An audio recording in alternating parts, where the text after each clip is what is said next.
जय माता दी दोस्तों। तो हम नवमी को माता रानी का खोइछा भरेंगे। मंदिर में हमें खोइछा भरना है। तो देखिए हम मंदिर में कैसे खोइछा भरते हैं। आप लोग भी अगर घर में नवरात्रि नहीं करते तो मंदिर में खोइछा ज़रूर भरिए। माता रानी का खोइछा मंदिर में भरने के लिए हमें एक लाल कपड़ा चाहिए होगा। ब्लाउज पीस लीजिए, साड़ी लीजिए या फिर कोई कपड़ा ले लीजिए, चुंदरी भी आप ले सकते हैं। तो इस तरह से हमें 9 पान के पत्ते रखने हैं। मैंने पहले भी आपको खोइछा भरने की विधि बताई है, घर में आप कैसा खोइछा भरें। अब आप मंदिर में देखिए कैसा खोइछा भरेंगे। पान के पत्ते पर हम पहले घी से टीका लगाएंगे। एक लंबा सा टीका आप घी से लगाइए। तो सभी पत्तों पर आपको बारी बारी से घी का टीका लगाना होगा। उसमें आपको 9 पत्ते रखने हैं। इस तरह से हमने घी का टीका लगाया है पूरे 9 पत्ते पर। और पान की डंडी माँ के मुख की तरफ करिए। आप जैसे बैठे हैं ना, तो जैसे पान समर्पित कर रहे हैं इस तरह से। उसके बाद हम सब पे सिंदूर का टीका लगाएंगे। तो नवमी को देखिए पीले सिंदूर का ही टीका लगाया जाता है। आपके पास पीला हो तो ठीक है, नहीं तो आप लाल सिंदूर भी ले सकते हैं। तो इस तरह से हम माता रानी का खोइछा भरेंगे। देखिए हम दिखा रहे हैं ना खोइछा भरने का।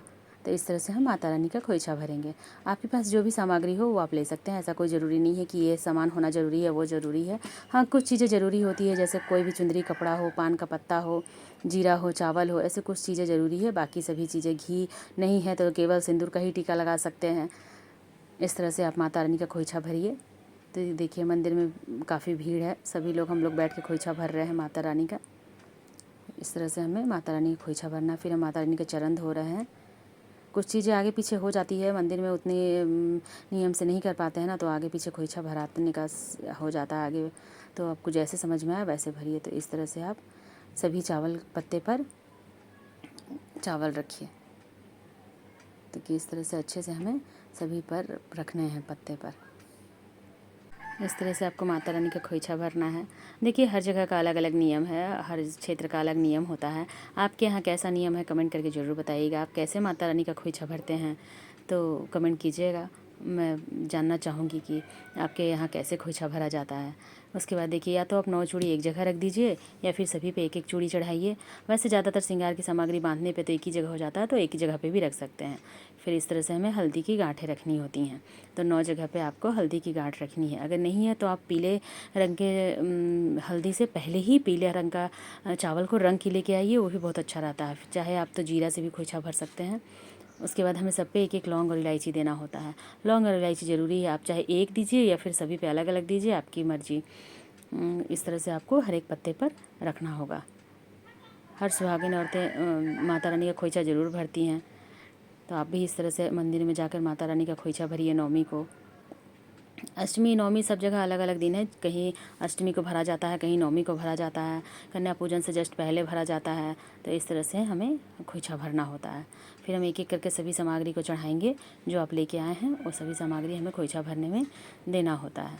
देखिए इस तरह से आप कोई एक फल ज़रूर ले लीजिए। केला लीजिए, सेब लीजिए, जो आपकी मर्जी हो।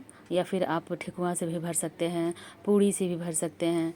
कोई भी फल हो जो आपको हर एक पे चढ़ाना होता है। तो इस तरह से आपको माता रानी को एक एक फल ज़रूर चढ़ाइए खोइछा भरने के समय में। उसके बाद हमें फूल समर्पित करना है। लाल फूल, पीले फूल, गेंदे के फूल, जो भी फूल आपको मिले वो आप ज़रूर चढ़ाइए। माता रानी को हम एक एक फूल समर्पित करेंगे। तो इस तरह से हमें खोइछा भरने में फूल भी लगेगा। आप जो भी सामग्री लेके आए हैं वो सभी हमें एक एक करके चढ़ाना होता है। तो इस तरह से हमें चढ़ाना होता है।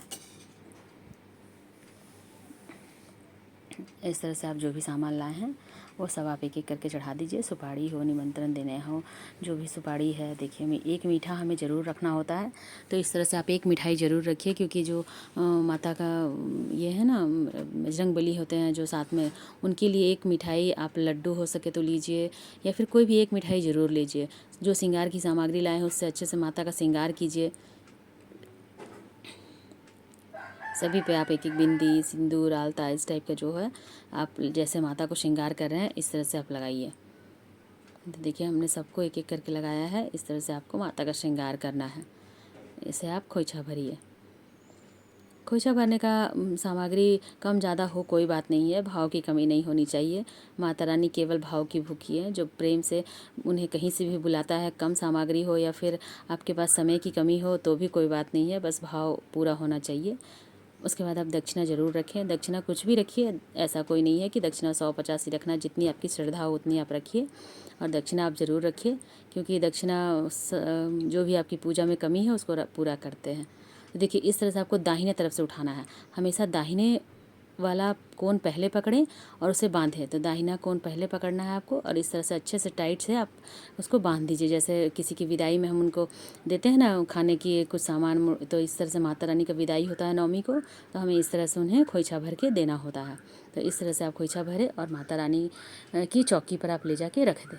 देखिए मैंने आपको बहुत ही सरल तरीके से खोइछा भरने की विधि बताई है। आपको कैसा लगा कमेंट करके ज़रूर बताइएगा। जय माता दी दोस्तों, फिर मिलेंगे अगले वीडियो में।